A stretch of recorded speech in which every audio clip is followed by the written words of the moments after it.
आपसे अर्ज़ करूं कि मुझे मौका मिला महाराजा जोधपुर बाप जी की के बेटे की शादी में जाने का। मैं भी था वहाँ, लेकिन लोग आपसे इतने क्यों? थे। नहीं इतने मगर ज़्यादा मैं लोग। जयपुर में, बारात तो जयपुर आई थी। अच्छा नहीं, मैं जयपुर नहीं गया। आप जोधपुर में? मैं जोधपुर में अच्छा, था। हाँ। और सारी मैंने जो सेरेमनीज थी वो जी। बिल्कुल मैंने अटेंड की और आई वाज हिज गेस्ट।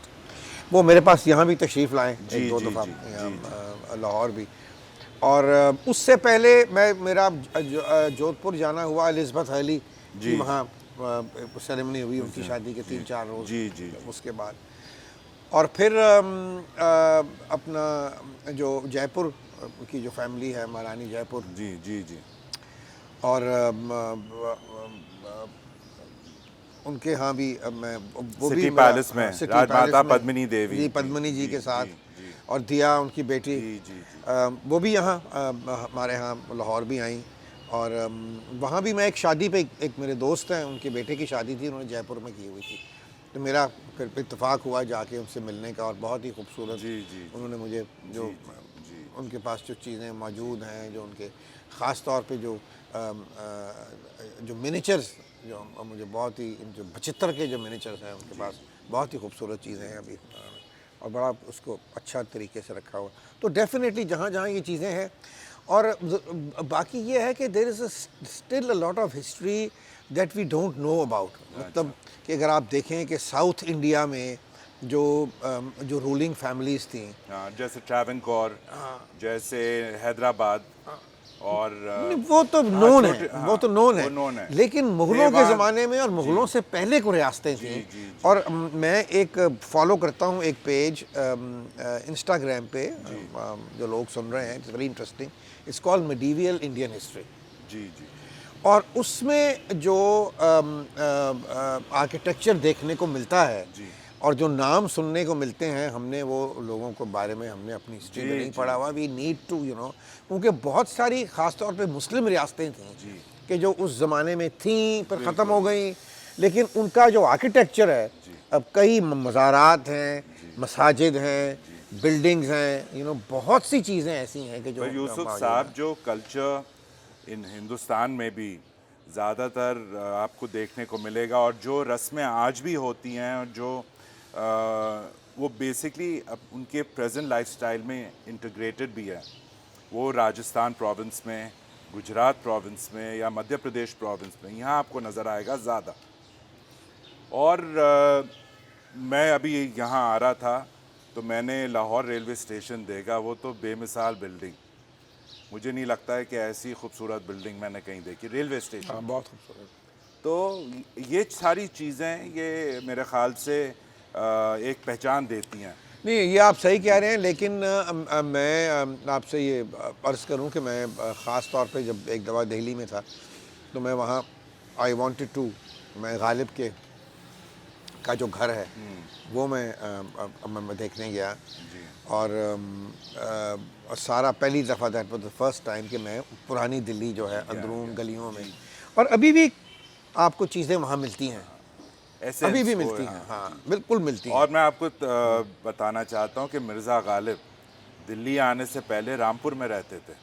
उनका घर आज भी रामपुर में मौजूद है। वहाँ एक मोहल्ला है जिसका नाम है राजद्वारा, तो वो घर आज भी वहाँ है। उसके बाद, और वो हमारे वो नवाब रामपुर से उनको वजीफ़े भी मिलते थे।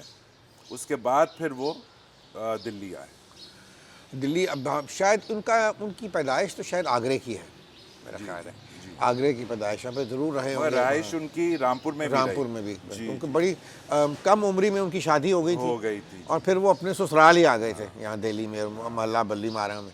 तो बड़ा इंटरेस्टिंग था, क्योंकि मेरे साथ जो मुझे वहाँ ले जाने वाले थे, ज़फ़र साहब, तो बिल्कुल जहाँ गालिब का घर है तो साथ वाला घर उनके अजीज़ों का था। जी तो हम वहाँ भी बैठे, और फिर वो एक वहाँ एक निहारी की एक दुकान है जो अपेरेंटली के जो गालिब के ज़माने से ही, उन दिनों मिर्ज़ा गालिब के ज़माने से ही थी।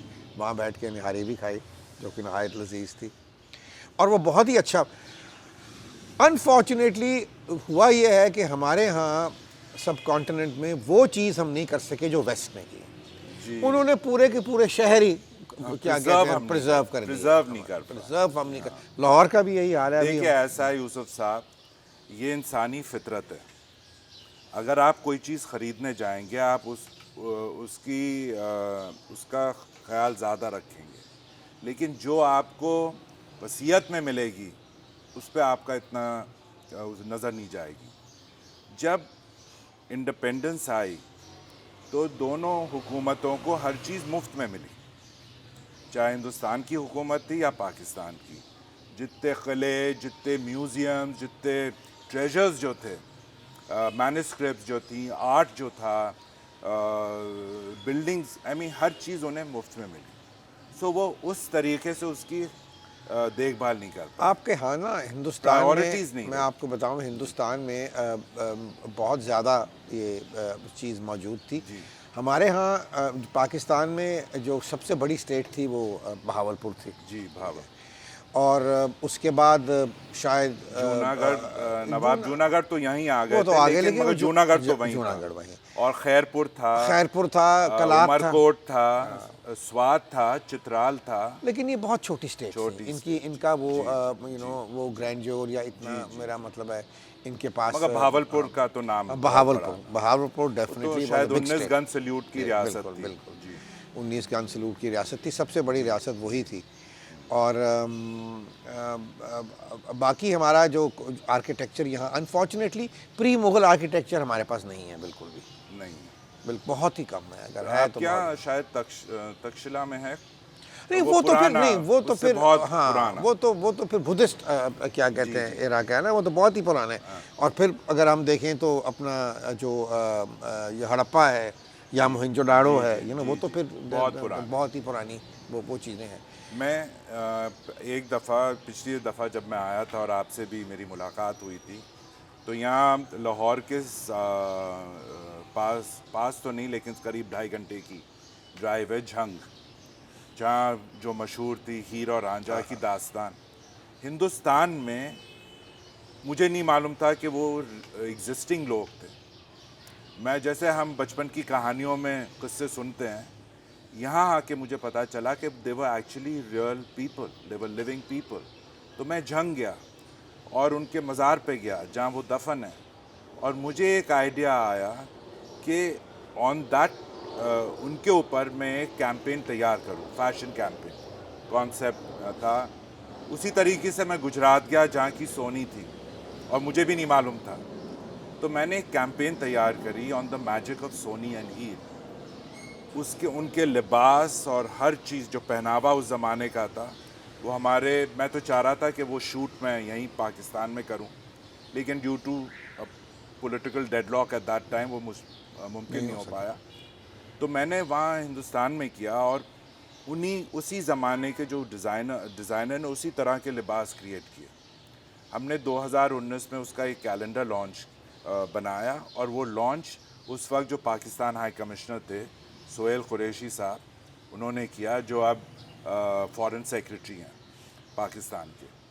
तो आई मीन फैशन भी आज के ज़माने में मैं आई एम नॉट हैप्पी कि जो फैशन चल रहा है आज के ज़माने में, क्योंकि हम लोग वो उस ज़माने के दौर में वो फील हम लोगों में, तो मैं रिलेट नहीं कर सकता हूँ जो आजकल चल रहा है। लेकिन मैं आप फर्ज करूँ, सबसे बड़ी बात तो ये है कि उस ज़माने में तमाम जो आप ये ज़री या तिल्ला या जो भी इस्तेमाल करते थे वो रियल होता था। जी।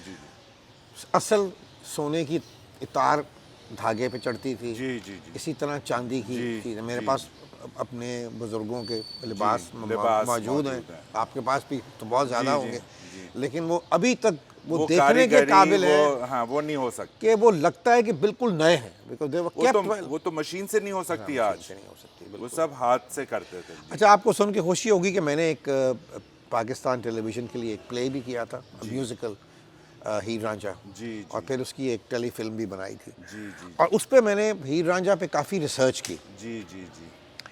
अब सबसे जो पुरानी हीर रांझा की कहानी है वो एक हिंदू थे जिनका नाम था द्रोदर, जिन्होंने बहुत कुछ 400-500 साल पहले हीर रांझा की कहानी जो थी वो लिखी थी।